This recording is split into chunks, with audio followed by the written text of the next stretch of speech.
Yeah, I'm good. I'm very excited about this conversation because I'm particularly interested in the part of the technology world that you guys sit in, and it's a world broadly. I know there's lots of niches and Earth observation and geospatial and all this stuff, but broadly the world of space tech is one that is hopefully going to be the future and going to unlock loads of opportunities for us all. So maybe it's a good starting point just to ask you, Skywatch and the world that you guys sit in, what is it and what's exciting about it and what are the problems that you guys are fixing?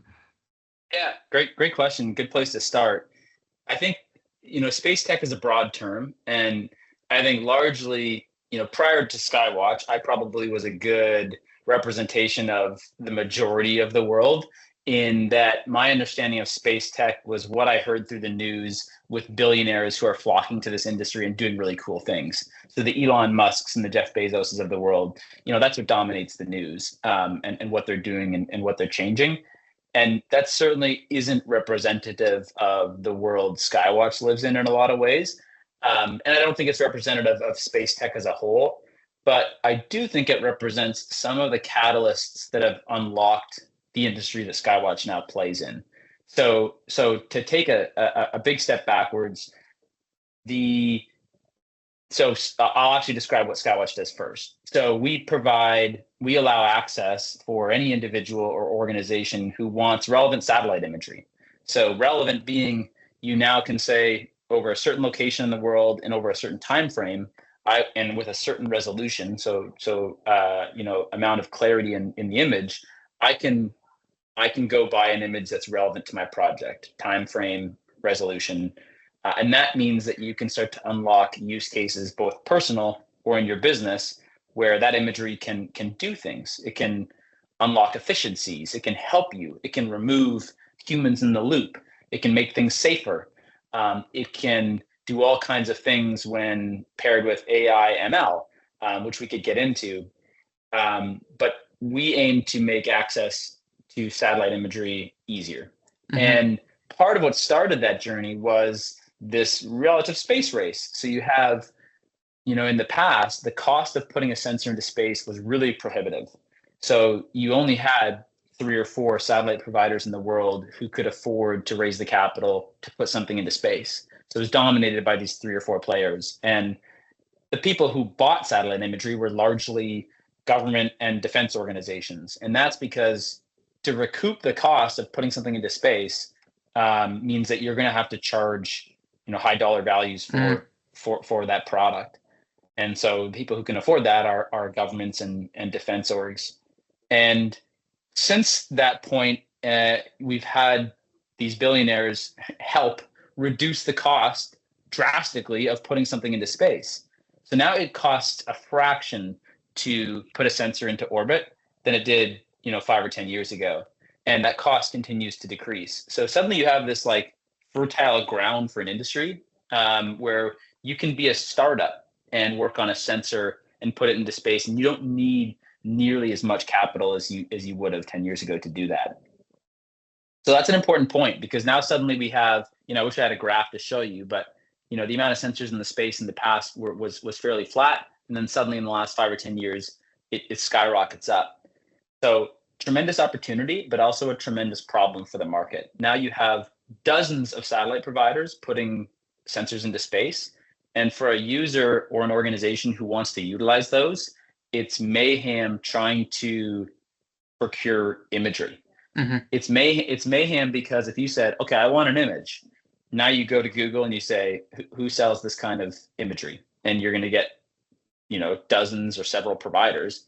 You have to go knock on each door. You have to try to negotiate a contract. You have to try to deal with minimum requirements to get in the door.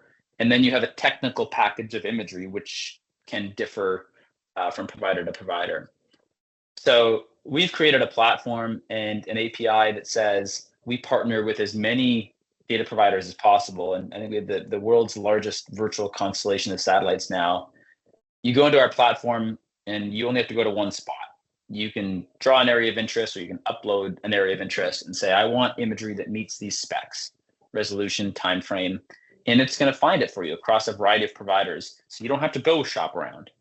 And then it's going to deliver it to you in a really technically feasible way so you don't have to try to figure out how to ingest it, whether you just want a pretty picture or you want an analytical file. So that's the part of like the space tech industry that we play in, and some background in terms of how it came to life over the past decade.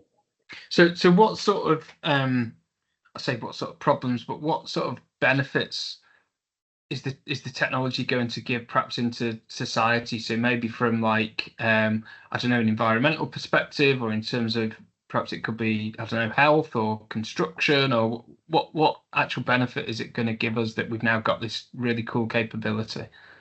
Oh man, endless. I could talk for an hour about the use cases that it unlocks, and it's very exciting. Like I'll give you a couple examples though. So one of our long-term partners is a group based out of Pakistan, and they use imagery to calculate vegetation indices across sugarcane plantations. And in that context, these sugar plantations are huge, and they can take an image and start to detect crop health Mhm. and see where there are problematic areas in the crops early on, without the farmer or producer having to go around and manually find these over massive plantations.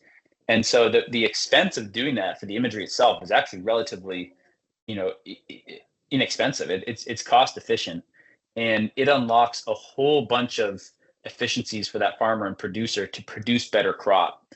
And the scale that they're doing that at in Pakistan means that it's actually feeding more individuals at a much larger scale. So it's helping a tremendous problem in Pakistan as a single example. Another one would be this is a recent one. We helped a wild horse refuge in the U.S. They keep track of the wild horses in this refuge, and they're actually using satellite imagery to count the horses. So they apply an AI ML algorithm, and they can track the health and location of this herd of wild horses across the refuge. I'll give you one more example. There is a port being built, and it's a consortium that's actually formed of government entities and private commercial organizations who, to build this new port in a large waterway, they're using satellite imagery to track the impact on the environment, so making sure it doesn't impact wetlands. And you can do that in all kinds of ways with imagery. But yeah, the kinds of use cases that you can bring imagery into to unlock solutions for the world as a global Mm. community, or solutions for a business are endless. And it's one of the cool parts of this job, is that every day you talk to an organization that's innovating using satellite imagery in a way that we've never heard of before. I was going to ask you that. It feels as if maybe there's so many options here. I imagine when you're talking to a prospect or a customer, they probably not even understood, or they probably don't even know there's capability that these things can happen. It might Yeah, maybe almost be an education piece of saying, "Hey guys, look, do you know that this is even a thing?" And totally. that must be really cool. It is. And like that's one of the reasons we want to just make it easy for a user in an organization to access relevant data, because we want that to be a catalyst for innovation in an organization. Mm. Basically, we want, like, if we work with a company, our goal is to say, within our platform, we want any user to be able to go in and procure a simple image, it's not expensive, of something relevant to their job. And then challenge is over to them. Like, what can you do with relevant imagery? And all kinds of things get unlocked. Oh, I used to send people to go do this. That's dangerous. I shouldn't do that anymore. I can save travel time. I can see our environmental impact more clearly with relevant imagery. There's all kinds of things where people just didn't know it was possible because Mm. the access to imagery is relatively new. And our job is like, okay, just give people access and let them innovate. Yeah, that's pretty cool. So Yeah. you sit in this amazing um, part of the tech sector, which is really cutting edge, providing solutions that are making a difference to not just one group or one sector, like a whole bunch of different things. So you're in this amazing position. So take us back a little bit in time, because I know we've spoken about this off air, if you like. Your background's really interesting that you've ended up in Yeah. this position, but your journey as a tech leader probably doesn't follow a, let's say, traditional path. So talk us through that a little bit, because this is a cool story. Sure. Yeah, you're right. My if there is such a thing as a typical path, mine certainly isn't that. I graduated from school and started in consumer product goods, and I started at the Walt Disney Company, and was there for 3 years, and then moved into one of our licensees, which was Crayola. So like childhood dream going from Walt Disney to Crayola. I was just an 8 year old for the first chunk of my career. But phenomenal brands to work for, and I picked up a lot of lessons from both those companies around best practice for an industry leading organization, because both those organizations lead their industry with no close second. Like Walt Mm. Disney owns their space, Crayola owns their space. Crayola almost has a monopoly on their space, to be honest. And I think so it's most of Crayola's products are in my house. Like my kids yeah. absolutely love Crayola, right? They've got loads of the stuff. Yeah, I really did it backwards. I started to have kids after I worked at Right. Walt Disney Company and Crayola, which me bringing home satellite imagery to our 2 year old doesn't wow her too much, but I'm sure back in the day I would have been her hero. Um, but joking aside, yeah, I mean it's certainly where I started out of school and spent 3 or 4 years at Crayola. So spent the first decade in consumer product goods, and at Crayola I ended up on the Walmart account, managing the Walmart account for Crayola Canada for toys, and learned a lot of lessons there in terms of sales, because Walmart is best in class in terms of how they sell, and I would say their sales hygiene is second to none. Meaning, if you go into a meeting with a Walmart buyer or somebody from sales in the Walmart team, your hypothetical shirt better be tucked in Mm. at all times, and so it's almost like sales boot camp for a couple of years. It can be highly stressful, but again, great training in terms of hygiene and best practice. So that's where I started, and then I made an intentional pivot at that point in my career, largely because I think I didn't see the growth opportunity in consumer product goods that I did start to see in tech, which was an easy thing to see, but we were growing in the single digit percentiles, and that happens when you own a space as much as we did. We Mm. really were only growing internationally in leaps and bounds, and so I made a change into tech. I came back to where I grew up in Kitchener-Waterloo, and I joined a relative startup with, I think I was employee 22 at Athena Software, and did the typical journey of employee 20, and then grew the sales team. Our staff when we exited was over 100 staff, and so spent 6 or 7 years there and grew the sales team. We got bought out by our biggest competitor, and so as part of the diligence team of being acquired, which was another lesson in itself on what the M&A process is like on the being bought side, and trying to integrate into a new organization. And I think my dad would always say, well, you learn from the best and you learn from the worst, and there were some experiences in there where I had both.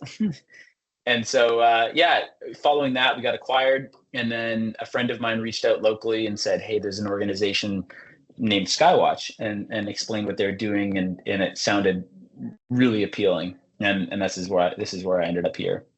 So there's a couple of interesting points that could come off that. So the bit where you pivoted from Crayola into technology, Yeah. how did you do that? Because I know lots of people listening will not necessarily be from non-tech companies, but I know how Yep. difficult it is, for example, to go from, if you're selling data, to go into cybersecurity. That in itself can be quite a leap. So how did you, I Yeah. guess question one is, how did you do it? How did you beat the other people at interview? And Yeah. secondly, like you talked about it being like, a new culture, a new whole new language in terms of the tech. I imagine quite a different role. How did you get up to speed quickly? Because that would have been quite hard, I imagine. It was challenging, and I would say I didn't get up to speed quickly. It was a really intentional career move, and as a result, I took a big step down in terms of, like, the eyes of LinkedIn would see it as a big step down. I went from running the Walmart account for toys, and in all respects of career, both in title, in scope of job, in pay, I took a big step down, Mm. and I was okay doing that because I wanted to make that change, and I knew that I had no right to ask for a parallel level of of pay and title because I didn't have any experience to offer. I had experience to offer, but not at a level that I think translated into tech. And so yeah, there was a parking of an ego that had to be done there to say like I'm dropping down a couple rungs on the ladder if that's the way people want to look at it. And I had no regrets, and it wasn't actually hard to do because it was an intentional move I wanted to pursue. But yeah, it certainly was a big change. And I started in I think my role was marketing associate, which was, Hmm. in a 20-person startup, it was a catch-all. I was doing sales development and outbound and some marketing initiatives, and stocking the tuck shop with snacks. It's like at a startup, you do a lot of, and I think I was our Salesforce administrator too. So you become a one-man band, as everybody has to in that environment. The great thing was starting there meant that I grew very organically. So started Hmm. as an SDR, did some BDR stuff, started to become an account executive, and just sort of grew organically. And in that organic growth, like I felt all the pains firsthand that you feel in an SDR role, in a BDR role, as an account executive, running a small team, running a bigger team. And I'm so glad I did because I don't think I would be as capable of a leader today if I didn't have that level of empathy, knowing what it feels like as an SDR, BDR account exec, et cetera. I just had that exact same conversation this afternoon, actually, with a lady here in the UK who similar kind of journey. She's now director level within a software business. But if you Yeah. rewind 10 years ago, she was working in a pub. She was running, a manager in a Yep. pub. So a good job and a good salary. But realized she was at the top of that tree and pivoted into tech and literally started at ground zero. Yeah. And just worked her way up, and she was saying the importance of understanding how to do not everybody's job, but having done every job kind of within the company really helps you understand different roles and adds a lot of layers to your experience. So that's sounds like a similar story. Yeah, absolutely. I just think, I mean, you hear it all the time, but like empathy is a really important ingredient to good leadership. And not empathy in the way some people see it, but empathy in that you understand as much as you can about where somebody is, and Mm, that way you can meet them where they are and try to address their problems. It would be much harder for me to do that without having that experience. I could probably empathize a little bit, but not as much as I can when staff or employees come to me with problems. I go, yes, I recall that problem, so I know how it feels. And if you're an invested person in your role, those problems become a big part of your life. They're not small. I think, and when you hear about people's problems from their neck of the woods, they can feel small in your pie graph of mm. what you're addressing, but when it's your life, it's a big problem. And how quickly into that role were you then managing a team? How Yeah, quickly into that at bit? a How quickly did you yeah, been in that business? I think it was 3 years, probably 3 years until 3 or 4 years until I started to lead a team, and that's when we got our first CEO, formal CEO, around the 3 year mark. And then that's when we started to grow. We started to truly scale at that point, and that's when I took on the director of sales role, and already had a team of two account executives. And I should also say that our business, our largest markets, actually, when I started, was Australia first, Australia, New Zealand first, and then US second. US eventually grew to be our first primary market, and then Canada third. So we had sales staff in Australia, and that was a challenge. Mm. Managing, a team that's 12 hours difference in time was challenging. How do you do that and maintain a culture? I think this is a really interesting conversation topic. I was speaking to somebody about this the other day. This idea that now, um, leaders typically have people within their team from all across the globe, and you've got time differences, and you are meeting, but perhaps virtually. How do you create a camaraderie or a sense of collective within your team when you're faced with that challenge? It's a really challenging problem. I would say we did as best we could, but I don't think we did it a great job Mm, at that. I think it's really hard to knit together a team where there's 12-hour time difference and somebody's sacrificing part of their life at some part of the day to join things. So if you have team meetings, somebody's up early or somebody's up late on either side. And that's over time that becomes that becomes impactful Mm. when it's eating into your personal life consistently. So I would say probably really hard to do it with a truly global, sort of leadership role, but I would advocate for eventually having like regional sales leadership as quickly as can be done, because otherwise it's really difficult to knit together a team at a global level on a consistent basis. If it's like we're trying to stay in touch 2 or 3 times a week, really hard.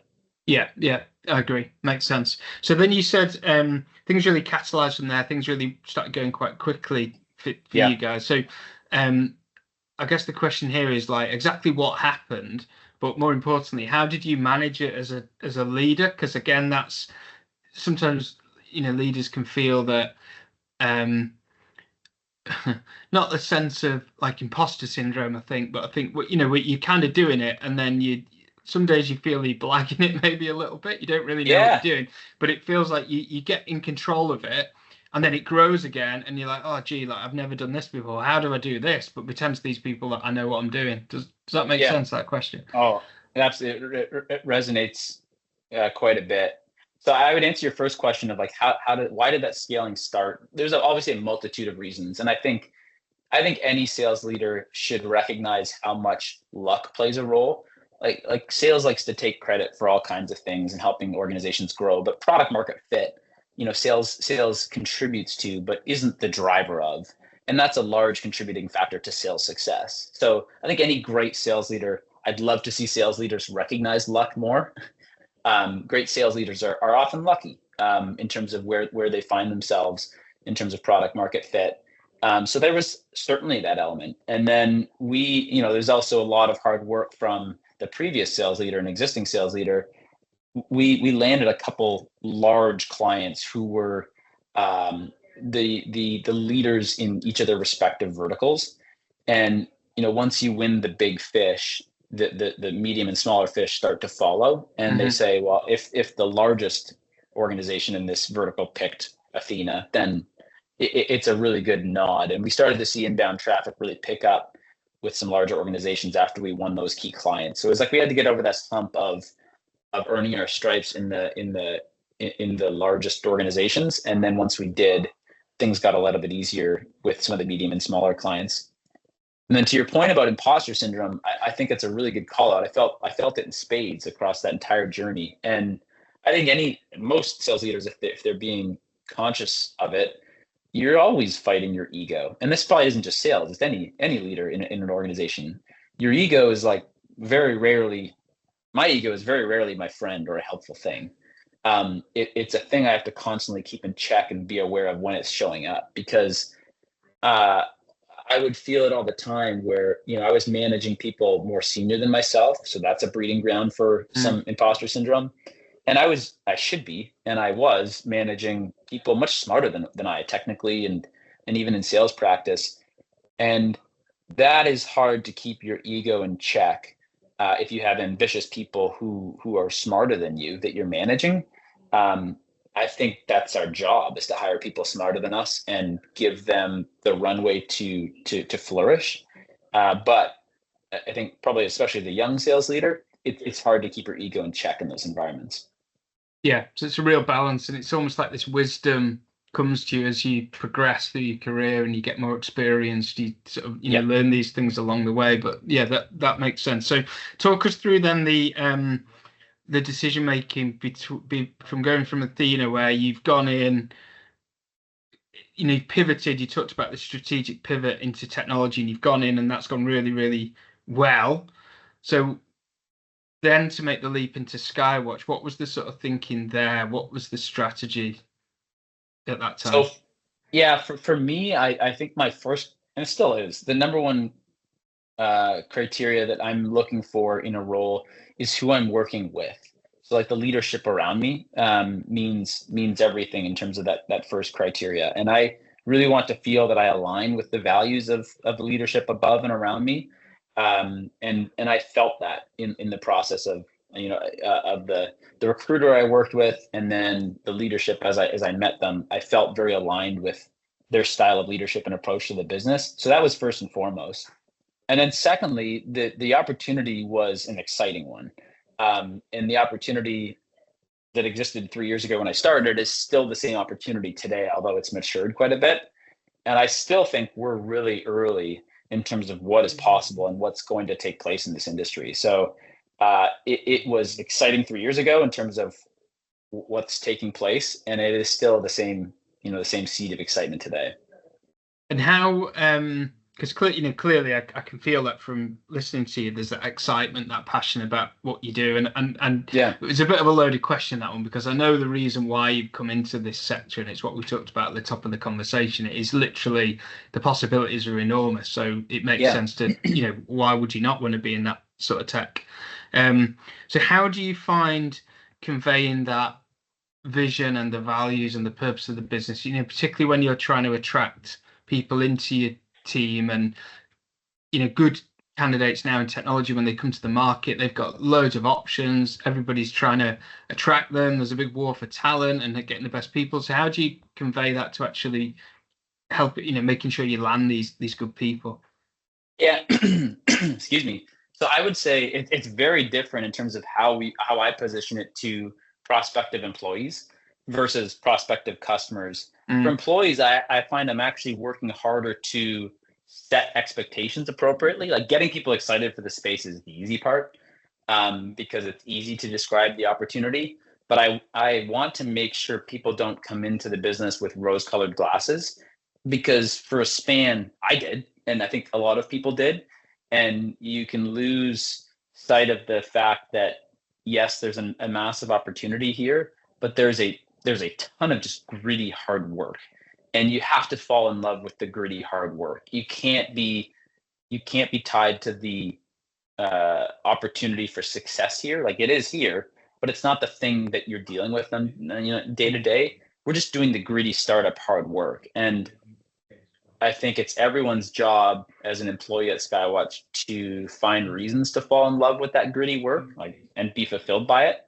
And it's not mandatory. I think if you don't, you shouldn't be here, respectfully. Like, I think that's where we should help somebody see that, so that they're not here. But to be here, you have to fall in love with the gritty hard work, and not, the sexy opportunity that space can throw at you.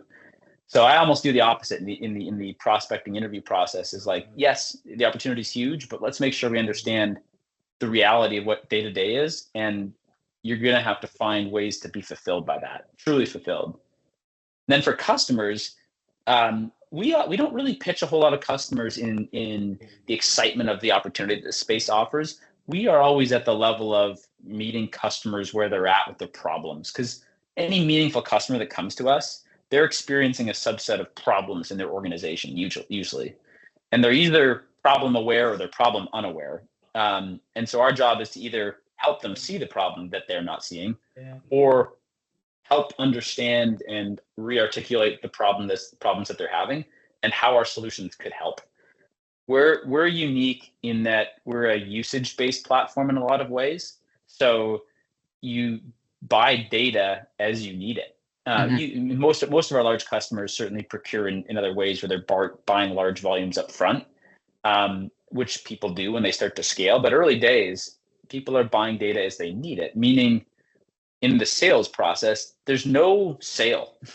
There's no like razzle dazzle, let me convince you, and then you're going to sign a dotted line. It's, you either are getting value from the platform or you're not, which I love, because it's fully changed this dynamic of sales to one where customer delight is everything. If you're not solving problems for customers, we're not making any money. And that's a big paradigm shift from when I started at Athena. Like, when I started at Athena, which was only 10 years ago, we were selling self-hosted software, meaning you buy it, you host it on your premises, and you can buy support packages from us, but otherwise, like, see you later. Yeah. And so there was a long sales process, and there was like, it's hard for a customer to develop trust with a salesperson because they're trying to sell you. And then that started to shift when it became SaaS. And that shift happened over my time at Athena, where suddenly everything's on the cloud and it's this renewed relationship. And it was new back then to customers to say, you're not buying it, you're not cutting a huge check up front, you're cutting a smaller check every year, and you renew your relationship with us every year. meaning if we aren't fulfilling your needs, see you later. And we don't make money on customers who churn early. We didn't make money on customers that churn early. So that was the beginning of this paradigm shift of like, suddenly it's not the salesperson trying to sell, it's trying to find fit. Because if you want a long tenured customer, you can't fake that. They're going to leave if the product isn't helping them. And then now I think we've made the full paradigm shift at Skywatch where it's, some people use PLG or product led growth. I don't particularly like those three letters. But it's a usage based platform, and it's put all the cards into the customer's hand, meaning, yeah, you're either getting value from day one and we're solving your problems, or you're not. So there's no sale, which I really like. And that's what leads to those really lovely examples you gave at the start, which was like, just help us understand the problems that your tech solves. And you're able to just reel off these great stories, and all of them are almost great stories where you want to go, tell me more about that. That sounds really cool. Yeah. That's actually, you're actually fixing a problem. And I can really see this playing out as well. And I wonder if this is like maybe like a kind of post-pandemic thing where tech sellers or people that have been selling in technology for a long, long time are sort of waking up and going, I don't really want to sell something that just maybe improves the way a bank accounts its money, or the way that, I don't know, a bit like you were saying, hosting software or something similar to that.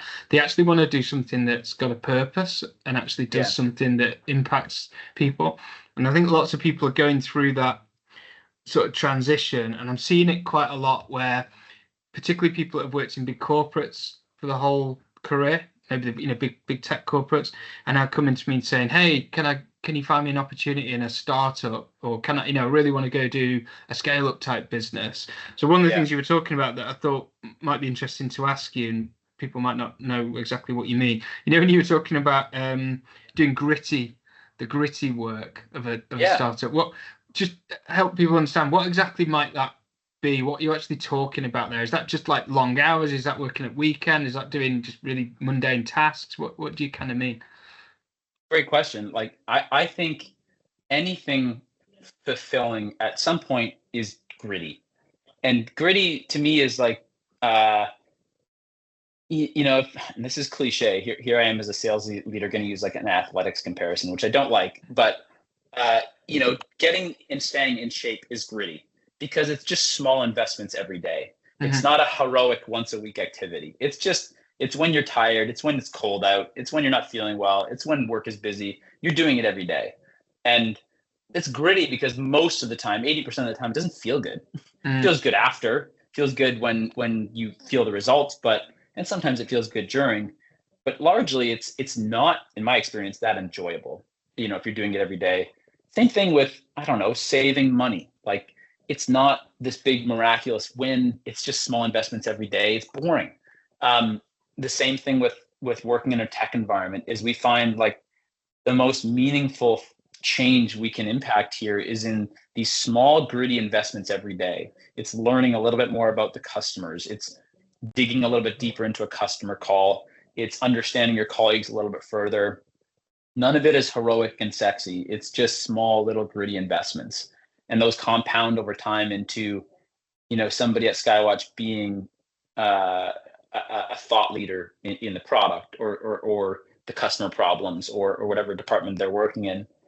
And I always try to help frame this with our staff that, like, my belief framework for this is that, it's one part Maslow's hierarchy, it's one part Tony Robbins, in that it's, there's 6 or 7 human values that we're all trying to achieve at anything we do. So anything we do is trying to achieve either a source of certainty and security, uncertainty and variety, growth, love and connection, significance, and then contribution. Like, I think those are the buckets. And I try to frame that to people because sometimes it's really easy to get lost that we're doing things for other reasons.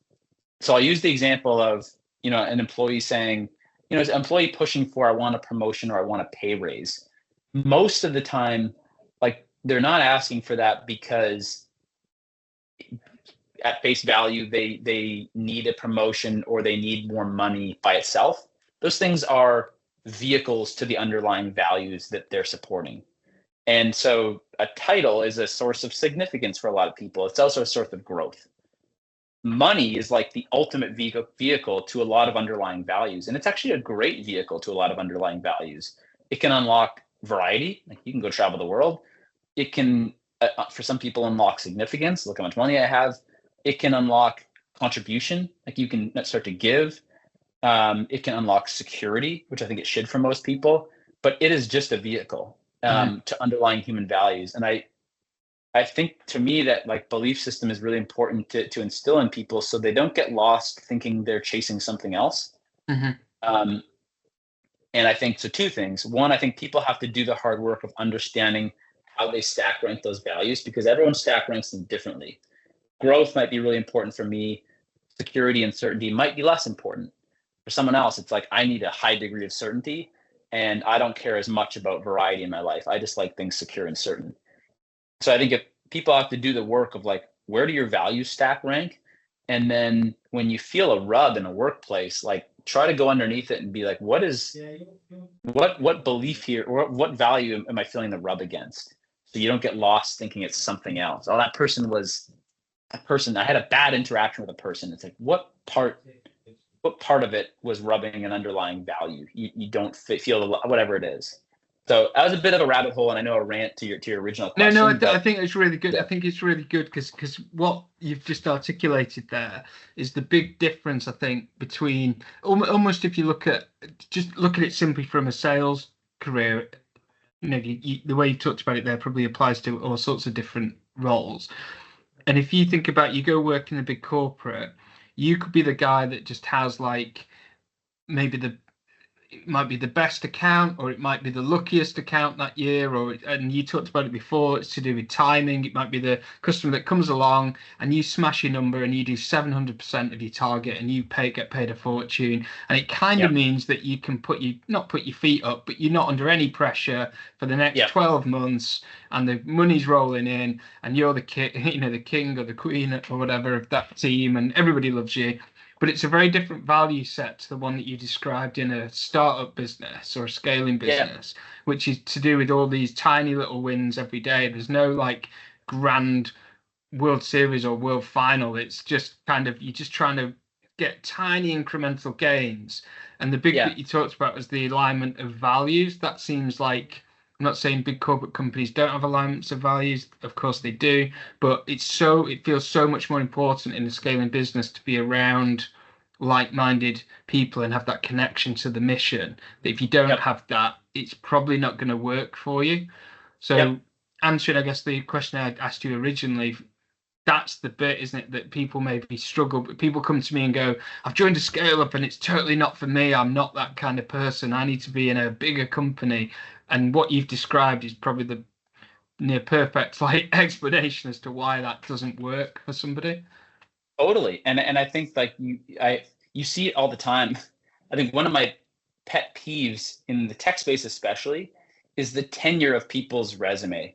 I think it's way more common now to just see, and I'm not bad mouthing people who do this because I don't think by itself there's anything wrong with it. But you see just entire resumes of like 1 year, 3 months, 1 year, 6 months, 1 year, 4 months. I'm like, that's there should be some self-reflection at some point to say, like, if you're moving and it's because like, oh, I don't align with this organization, maybe true, maybe a good move. Making changes is hard to do, and I applaud people for doing it. But if it's happening over and over again, maybe there's a moment to sit down and say, like, okay, where do I really understand where my values aren't aligned? Like, what are my stack rank of values where I need to be fulfilled? Do I understand myself? And am I able to like ask the questions of the organization before I get there to make sure there's a fit, a relative degree of fit, knowing that there's never going to be a perfect fit in any relationship. But that self-reflection is really important. And if people have to do I think oftentimes it's easier to just say it's the company. It's the company, it didn't work out. It's like, well, make sure you know your values first before you go and try to find a fit.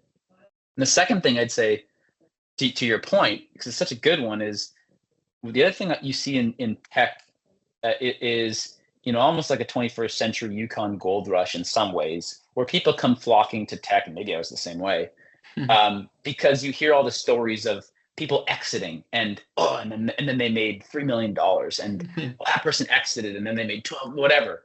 You hear these exits and you hear of money flowing and that can attract a lot of people in.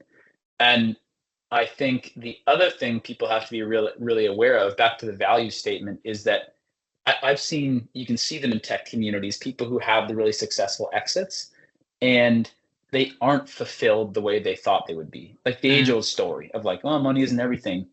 But like take it a bit further.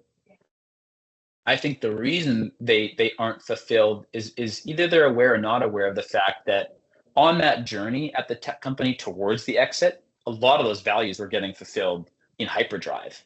Like when you're growing that much, like every human wants to grow. You're growing in some capacity. Your team's growing, your company growing, you're growing.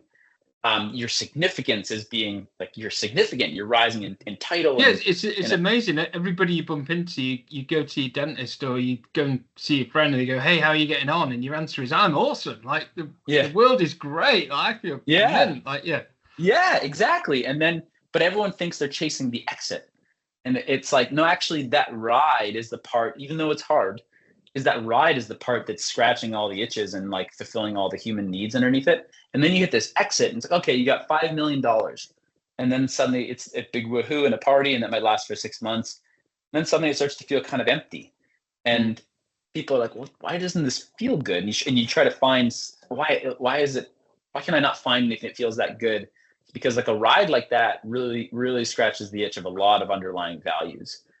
So it comes back to that point of like, know where your stack rank of values are, things that you're trying to, that things are important to you, and then find an environment that can fill those values. And it doesn't have to be a corporate tech space. Like, like raising a family can fill a lot of those values, like growth, significance. Like you get those with a pet, a kid, like they can be found in other places. But I think just like some self-reflection is good. It's a really good point you make. I was chatting to a colleague about this notion that you see, don't you, time and time again, people that have scaled and exited businesses, made a ton of money, they go do it again and they go do it again, and the driver can't possibly be money because you've already completed that game. You've got enough. You don't need any more, and it must be like it must be that need for the connection, I guess, that people are looking for that they can't find elsewhere. Yeah, and I think the one that is like hyper unanimous across humans is growth. Like if you're not growing, you don't feel very fulfilled. And I think you also see it in retirement. Like people who retire well, I think, continue to find ways to grow. People who I'd see not retiring well are the ones who thought they wanted a Mai Tai on a beach full time, and then they get there and they're like, this is wildly unfulfilling. It's good for a little bit, but you have to grow. I think if you're not growing, you're not going to feel super fulfilled. So somebody who's doing that tech ride over and over again, what a tremendous source of growth. And do you think timing is important in terms of joining scale ups, because the amount of investment you need to give, I suppose, in terms of obviously time investment and your mental investment, and this notion of doing the gritty work. So what I mean by that is I was chatting to a leader the other day, and he talked about his timing from having a family. He'd grown and exited a company, and he said, look, if I did this pre-kids, if I'd have done this I'd have never gone there for reasons. And you talked about it, security. He was like, I didn't take a salary for 12 months or something like that. There's no way I'd do that now. Do you find that's important, or does that not really matter? Is that like a personal thing? I think it's both. I think it definitely matters, and it's deeply personal, and it's going to evolve. Like, I think timing absolutely matters. And as things change in your life, your stack rank of priorities probably will evolve too. And so, like you said, like environments with family might mean like security and certainty rises, versus when I was in my 20s and I had 2 pairs of pants and a rental apartment to my name, it's like I could take all kinds of risks. I didn't really need certainty, but that changes. And so it comes back to the self-reflection thing of like knowing what stage of life you're at, like what are my stack rank of priorities, and being honest with yourself. Because sometimes I think it's easy to think that your stack rank should be a certain way. It shouldn't be any way. It should be what you need at that point in your life. Yeah, I think that makes sense. That's a big thing, isn't it? Getting it right for you. And I think to your point on people seeing the flashing lights of the tech sector and the money, and we can exit and we can do all this stuff, and I want to be Yeah. that guy. Actually, what's needed is finding the environment that works for you, and maybe that's what's going to make you happier rather than just trying to, just chase money for because I feel that that's the right thing. I should be seen to be doing that. It's more to do Yeah. with doing what's right for me. Okay, cool. Totally. Yeah. Yeah. Yeah. Good points. I think it's just really is a really interesting area that maybe isn't thought of enough when people make career moves within technology. Yeah. Yeah. I would agree with that. So tell us a bit about what's the mission you guys are on now at Skywatch? What are you doing? What are you excited about? Where's the business headed? What's happening in the next few years? Why should people that are perhaps thinking about moving into this sort of technology area or in it already? What's really exciting about you guys? There's a lot. I think, we just did a brand, but also architecture refresh as a company this past 6 months. And you can go to our website and see that we have like a set of products under the Skywatch platform that we're offering to the market. And our goal is the same one that it was when I started, and ultimately when James started this business, in that we want to be the single point of access for an organization or a person looking for remote sensing data as a whole. We just launched a really exciting integration with, so I was at the Esri user conference last week with Esri, and Esri is, for those who don't know, I didn't know before I started at Skywatch, they're, the leader in their space of like geospatial software, with no close second. And so having our integration with them is huge because we heard it, and the reason this integration came to life is we had all kinds of Esri users using ArcGIS come to us saying, "Hey, can I get an updated satellite image for my project?" We reached out to Esri and say, "Hey, we get a lot of this demand. What could we do together?" And fast forward 2 years, we've launched this integration with them, which means now any user in the Esri ecosystem can access imagery through Skywatch. So that's really exciting, and some recency bias there in terms of where we just came from last week. But I'd say we just continue to make strides in the original mission vision of the company, which is to be that single source. And so it is nonstop gritty hard work, and if you are somebody who can find fulfillment in that and likes it, it's a great place to be. I love this idea of gritty hard work. It's something Yeah. sort of like, I've always for a long time worked in a small team, so smaller business. So I totally resonate Yeah. with it. Totally get it. So what one last question, I think, and this conversation has been so fun. So thank you for Yeah, taking the likewise. time. And I want to sort of take you back.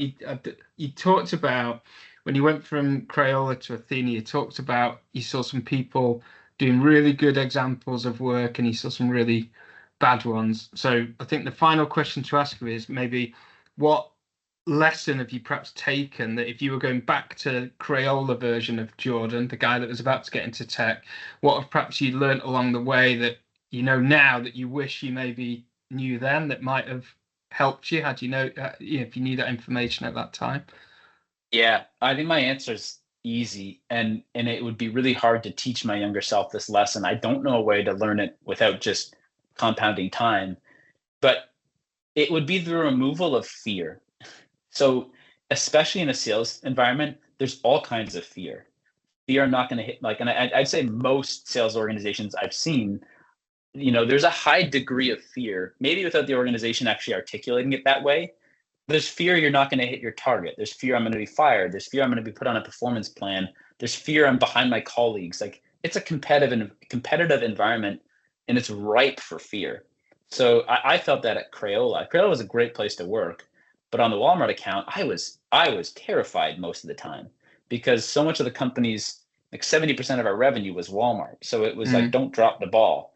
And for someone young in their career, it was hard to package that fear.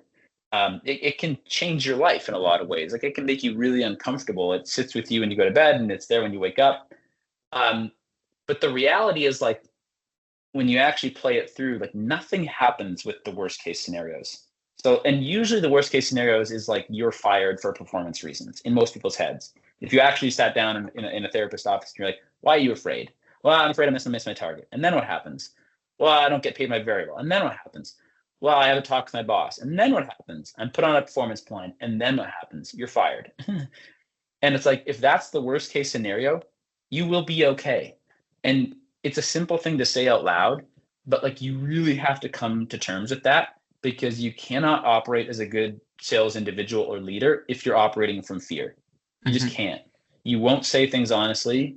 You won't look for truths in things, and you won't operate objectively. And so I think for a sales individual, you have to be okay with being fired. I think for a lot of people, including myself back then. And for a sales leader, I think it's our job to curate the environment that is competitive, because it has to be to hit our targets. It should be competitive. There should be a little bit of pressure and stress, but one that's not run by fear. Like as soon as your organization becomes fear driven, I think you're toast. I don't think you're going to keep high pose.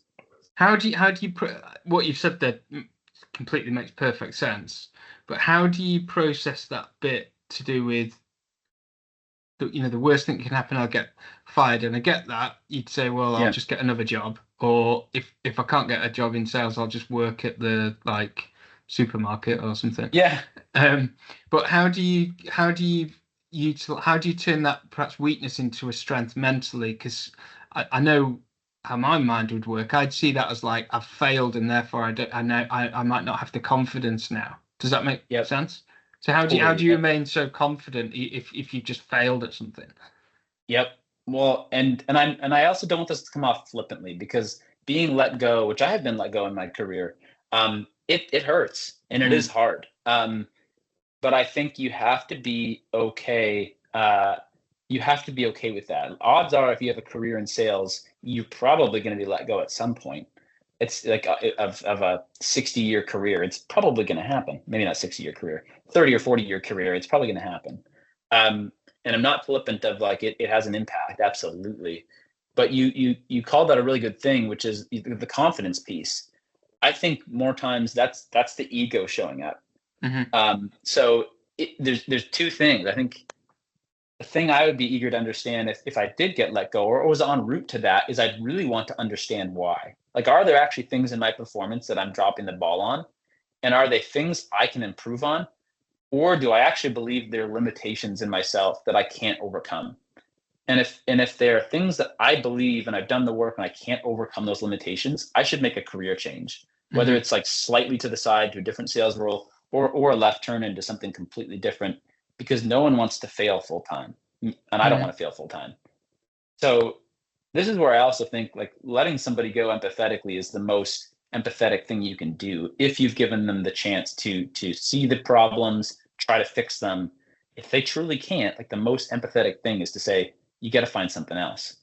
Because again, no one wants to fail full time. So if I can understand where those shortcomings were, that's great. And if I think I can overcome those things, even better. If I can't, then I should make a pivot. And that might be hard work, but a necessary one en route to something much more fulfilling. So I don't know if that answered your question directly, but that's, if I was like, well, that hurts my confidence. Like, not everybody's not great at everything. So you got to find your fit and what you can be truly great at. And performance management can be a really good tool to help you find what you can be great at. I think that there's two things I've really resonated with. I totally agree with the empathetic bit about sometimes a certain role or a certain job might not be right for somebody. And what's really important is you're encouraged to go and find something that you're going to enjoy and you're going to be happy with, and you're not dreading coming to work every day. That's it feels like a bad thing, but it's actually a really positive thing. But the bit that clicked in my mind is when you're talking about the confidence bit, is to do with when I was sort of going through that development bit as you do when you're in your 20s, when you go from being like junior salesperson to someone who's like should be doing more, having more consistent results, and you're starting to think I need to be getting pretty good at doing this. I went through a process, and my process was I'm gonna just give it my absolute best shot to the point where I can just go home at the end of the week and just be like, I couldn't have done any more. I tried my absolute, and I don't mean to sound like obviously you try your best, but I mean in terms of things like for example, we had like a table tennis table in the office, and people would be like, "Hey, do you want to game of table tennis at lunchtime?" And I'd just be like, "No, it's not because I don't want to play table tennis, but I just got to do this thing where I can say to myself at the end of the week, irrespective of the result, I couldn't have done any more. And if that means I'm fired because I suck, then at least I tried. And if it means I Yeah. do well, then great. That's because I'm trying hard. And almost that's that maybe that confidence bit you were saying that at least if there's only one person you need to be honest with, and that's yourself. Yeah. Yeah. And even the part of like, so I agree with that wholeheartedly. And if it's not a fit, like it's not always because I'd say it's more times than not because the person wasn't right for the role. It can be all kinds of things. Mm, It can be like the product market fit in that region wasn't good.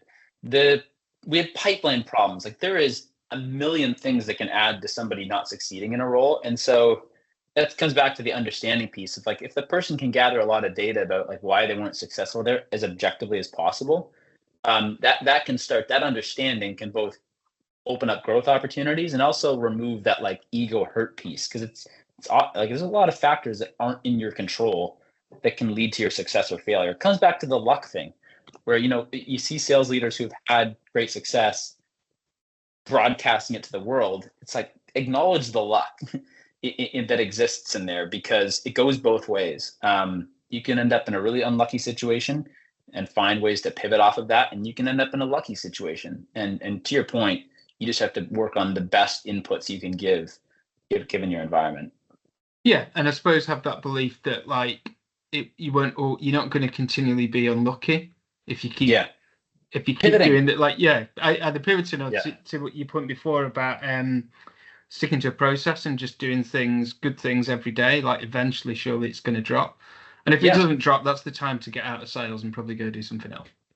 totally. Yeah, totally. It's like again, if you look at your resume and there's been three 10 years of a year and 3 months, might be time to look at okay, let's take a self reflection moment. But yeah, after one, nothing wrong with pivoting. Pivots should be celebrated. Yeah, agreed. Agreed. Well, that's a really good end point, I think, Jordan. That's been a fabulous conversation. It feels like one of those that we could just keep going, but I know Yeah, we're mindful of time, and we've got you're a busy guy. We've got work to do. So, thank you so much. It's been great to chat to you. yeah. Thank you, James. Like this conversation was wonderful, and I appreciate you setting this up. And yeah, it was a wonderful chat. Cool. All right, take care. See you soon.